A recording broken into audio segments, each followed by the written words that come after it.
नमस्कार दोस्तों। हाल ही में ईडी ने राहुल गांधी को नेशनल हेराल्ड अखबार केस मामले में और दिल्ली के स्वास्थ्य मंत्री सत्येंद्र जैन को मनी लॉन्ड्रिंग मामले में गिरफ्तार किया है। तो आखिर क्या होती है मनी लॉन्ड्रिंग और क्या है नेशनल हेराल्ड अखबार केस, उसके बारे में हम आज की इस वीडियो में देखेंगे। तो चलिए समझते हैं आखिर क्या है पूरा मुद्दा और ईडी का पक्षपातपूर्ण रवैया। और बड़ी खबर बता दें आपको, सत्येंद्र जैन के घर आज सुबह ईडी की रेड हुई है। सुबह 7 बजे ईडी की टीम रेड के लिए यहां पर पहुंच गई।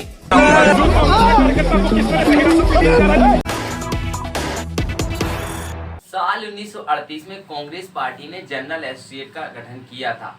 इसी के तहत नेशनल हेराल्ड अखबार प्रकाशित किया जाता था। तब उस समय नेशनल हेराल्ड अखबार पर 90 करोड़ रुपए का कर्ज था। इसी को खत्म करने के लिए एक सहायक कंपनी का गठन किया जिसका नाम था यंग इंडिया। यंग इंडिया को इसकी 9% हिस्सेदारी बेच दी गई, जिसमें राहुल गांधी और सोनिया गांधी की 38% हिस्सेदारी थी। यंग इंडिया को शेयर बेचते हुए यह मुख्य उद्देश्य दिया गया था कि नेशनल हेराल्ड अखबार मामले की सारी जो कर्ज है उसको यंग इंडिया चुकाएगा। लेकिन शेयर की हिस्सेदारी ज्यादा होने के कारण यंग इंडिया को मालिकाना हक मिल गया। एजीएल की देनदारियां चुकाने के लिए कांग्रेस ने जो 90 करोड़ का कर्ज दिया था उसे भी माफ कर दिया गया, जैसे कि वर्तमान सरकारें बड़े बड़े उद्योगपतियों के कर्ज माफ करती हैं।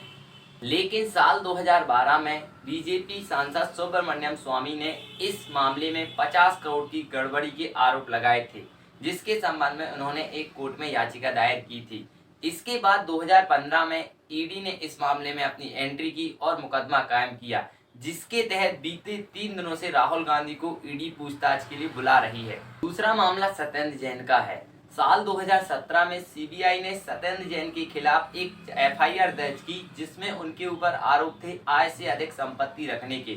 उनके पास 1.27 करोड़ की संपत्ति पाई गई, जो उनकी आय से लगभग 217% एक्स्ट्रा थी। और हाल ही में ईडी ने सत्येंद्र जैन के घर पर छापा मारा, और लेकिन आम आदमी पार्टी ने इसको सरासर खारिज कर दिया है। उनका मानना है कि मात्र 1-2 लाख रुपए ही उनके घर पर पाए गए हैं। लेकिन वर्तमान में सत्येंद्र जैन को मनी लॉन्ड्रिंग मामले में गिरफ्तार किया गया है। तो आखिर क्या होती है मनी लॉन्ड्रिंग? तो मनी लॉन्ड्रिंग मीन्स होता है अवैध तरीके से कमाए गए धन को वैध तरीके से दर्शाना होता है मनी लॉन्ड्रिंग। मनी लॉन्ड्रिंग की 3 स्टेजेस होती हैं। पहली प्लेसमेंट, दूसरी लेयरिंग और तीसरी होती है एकीकरण। इन 3 स्टेजों से गुजरकर ही जो पैसा है वो ब्लैक से व्हाइट हो जाता है। पहली होती है प्लेसमेंट। व्यक्ति अवैध तरीके से कमाए गए पैसों को वैध संस्थानों या वित्तीय संस्थानों में जमा कराता है। दूसरी होती है लेयरिंग। इसमें वह इन पैसों को खाता में और जो पूरा लेखा जोखा स्पष्टीकरण देता है। और तीसरा होता है एकीकरण। इसके बाद पैसे को भारत के बाहर या भारत के अंदर लाया या ले जाया जाता है। इस प्रकार होती है मनी लॉन्ड्रिंग। लेकिन बात आती है हमारी संवैधानिक संस्थानों की, जो हमेशा से ही सवालों के घेरे में रहती हैं। जो इनका सीधा सीधा एक सवाल यही रहता है कि संवैधानिक संस्थान एक तरफा कार्रवाई करते हैं, जिसका सीधा सीधा एग्जाम्पल अभी वर्तमान में पंपी जैन और पी जैन के मामले में देखने को मिला है।